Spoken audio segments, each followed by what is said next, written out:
ఆసిఫాబాద్ జిల్లా కలెక్టర్ ఎదుట సమగ్ర శిక్ష అభియాన్ కాంట్రాక్టు ఉద్యోగుల సమ్మె 27వ రోజుకు చేరింది. కళ్లకు బ్లాక్ క్లాత్ కట్టుకుని నిరసన తెలిపారు. ప్రభుత్వం తమకు ఉద్యోగ భద్రత కల్పించాలని కోరుతూ కలెక్టర్ ఎదుట మానవహారం నిర్వహించారు. ఇచ్చిన హామీలు అమలు చేసి సమస్యలను పరిష్కరించాలని డిమాండ్ చేశారు. లేని పక్షంలో ఆందోళన ఉధృతం చేస్తామని హెచ్చరించారు.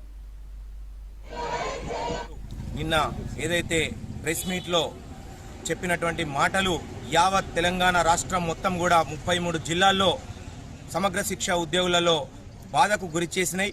మరి అయ్యా ముఖ్యమంత్రి గారు, మీరే గత సంవత్సరం హన్మకొండ ఏకశిలా పార్కుకు వచ్చి మీ సమగ్ర శిక్ష ఉద్యోగుల బాధలు మాకు తెలుసు, ఆడబిడ్డల బాధలు తెలుసు, మా యొక్క యూత్ కాంగ్రెస్ వాళ్ళు వచ్చి కూర్చున్నారని చెప్పి మాలో ఆశలు రేకెత్తించినటువంటి ముఖ్యమంత్రి గారు నిన్న జరిగినటువంటి విషయంలో సమగ్ర శిక్ష ఉద్యోగుల అవుట్సోర్సింగ్లు క్రమబద్ధీకరణకు అవకాశం లేదని చెప్పడం జరిగింది.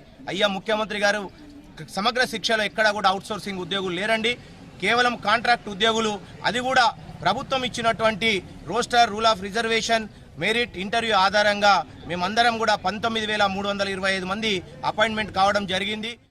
మేము గత 20 సంవత్సరాల నుంచి ఎన్నో బాధలు అనుభవించే ఈ టెంట్ల కిందికి వచ్చాము, కానీ ఎలాంటి రాజకీయ ఒత్తిళ్లు అనేవి మా పైన లేవు.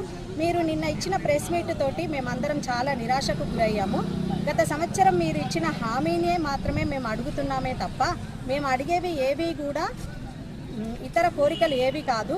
20 సంవత్సరాల నుంచి మేము చేసిన వెట్టి చాకిరీకి మమ్మల్ని రెగ్యులరైజ్ చేయమంటున్నాం. మేమంతా కాంట్రాక్ట్ ఎంప్లాయీస్ని. ఈ కాంట్రాక్ట్ అనేది కొనసాగదు అని మీరు ఇచ్చిన హామీని నిలబెట్టుకుంటారనే ఆశతోటే, మీ మీద నమ్మకంతో మేము ఈ సమ్మెను కొనసాగిస్తున్నాము. ఇస్తారనే ఆశతో కూడా ఎదురు చూస్తున్నాం.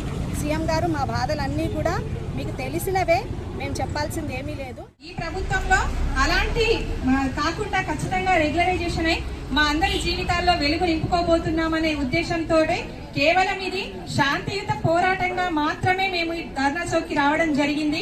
ఎందుకంటే సీఎం గారు నెల రోజుల సమయమే గడువిచ్చారు మాకు. అలాంటిది 12 నెలల వరకు ఎదురు చూడడం జరిగింది. ఇప్పటికీ కూడా మేము చేసేది ప్రభుత్వానికి వ్యతిరేక పోరాటం కాదు సార్. ఖచ్చితంగా